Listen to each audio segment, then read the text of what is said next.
Mr. Speaker, I know the whole House will want to send our condolences to the family of our former colleague, David Warburton. I also welcome the fact that the Deputy Prime Minister has referred herself to the ethics advisor. She has admitted she underpaid tax. So why is she still in office? But there is not just a crisis at the very top of his cabinet, Mr. Speaker. There is a crisis brewing for the whole country. When was the last time the cost of government borrowing was so high? Prime Minister. Well, Mr. Speaker, can I join her in her comments about Mr. Warburton? I think the whole House would unite on an issue such as that. In relation to the Deputy Prime Minister, she has explained her personal circumstances in detail.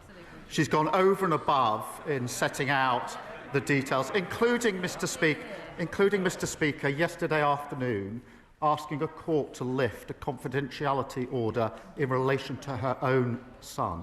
I know from speaking at length with the Deputy Prime Minister just how difficult that decision was for her and her family. But she did it to ensure that all information is in the public domain. She has now referred herself to the independent adviser. That is the right thing to do. But I can be clear, I am very proud to sit alongside a Deputy Prime Minister who is building 1.5 million homes, who is bringing the biggest upgrade to workers' rights in a generation, and who's come from a working-class background to be Deputy Prime Minister of this country. Mr. Speaker, on the question of borrowing costs, they have risen across the world, as the Leader of the Opposition well knows. We are driving them down by getting debt down. That is hardwired into our fiscal rules. Those fiscal rules are non-negotiable. But, Mr. Speaker, I'm not going to take lectures on the economy from the party opposite, who crashed the economy, mortgages went through the roof, and a record fall in living standards. Kemi Badenoch. Mr. Speaker, I'm not sure we would have heard all that sympathy if it was the Conservative Deputy Prime Minister who was being attacked. I remember when the Prime Minister said that tax evasion is a criminal offence and should be treated as all other fraud. If he had a backbone, he would sack her. But let's get back to the issue of borrowing. He did not answer why it is so high. Conservatives left him the fastest growing economy in the G7. Under him, the cost of our borrowing is now higher than in Greece. Why does the Prime Minister think this is? Minister. Mr. Speaker, if it had been the party opposite, there wouldn't have been the accountability that there now is in place, because they spent years and years avoiding it. And she makes her claims about the economy under their watch are about as credible as her place at Stanford University, frankly. But, Mr. Speaker,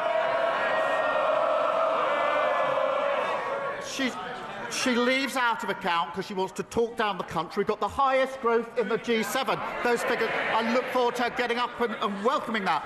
5 interest rate cuts in a row. And of course, Mr. Speaker, £120 billion of investment in the first year of a Labour government. That is a record.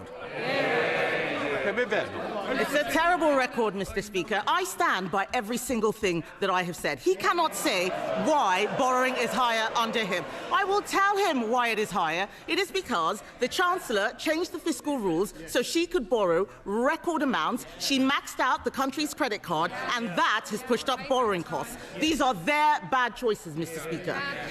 Mr. Speaker, former members of the Monetary Policy Committee are warning, and I quote, that we are heading for an economic crash. Why does he think that he is right and they are wrong? Prime Minister. Mr. Speaker, she can't resist. She comes straight back to talk the country down at every opportunity.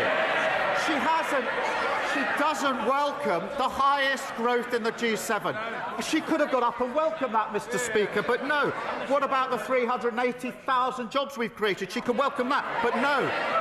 What about the 3 trade deals we've got? Not only does she not welcome them, she opposes them. And, of course, she hasn't welcomed the Norway deal, the biggest deal for shipbuilding in a very, very long time. She should stop talking down the country and get behind the renewal this government is delivering. Mr. Speaker, he is dragging down the country. He is dragging it down.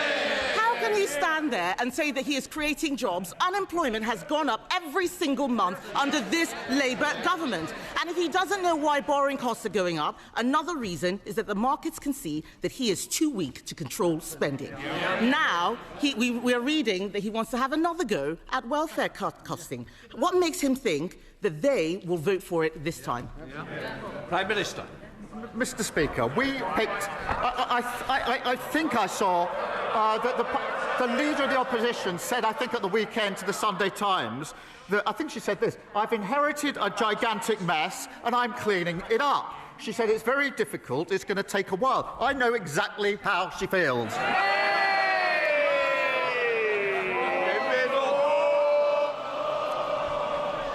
Mr. Speaker, we're not the ones referring ourselves to ethics advisors. The fact is, he is floundering.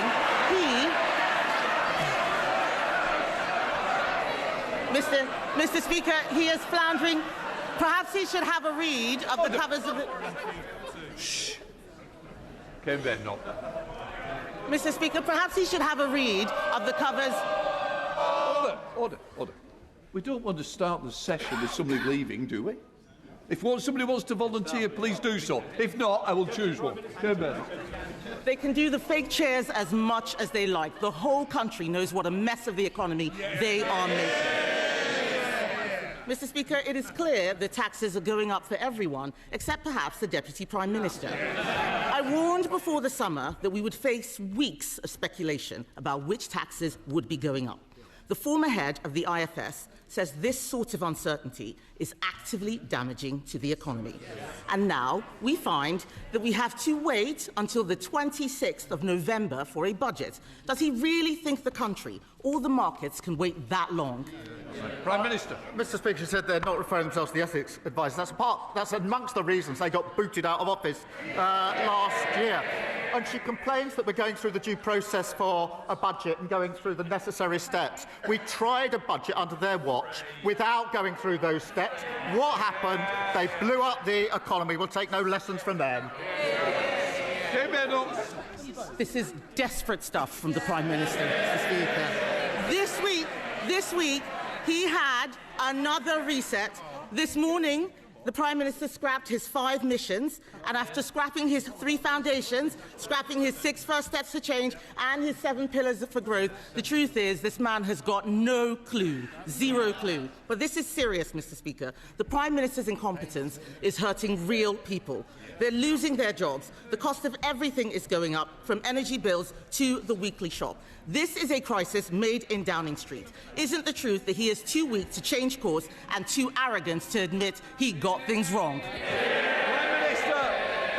I don't know what social media site she's been on this morning, Mr. Speaker, but I think the chair of the Tory party said that we were the firefighters, this government. Well, in a sense we are, because we're putting out the fires that they created.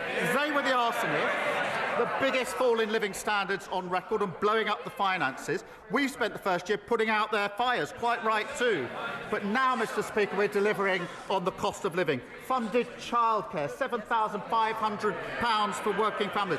Free breakfast clubs, opening new schools-based nurseries. That's what we're fighting for, the best start for every child in this country.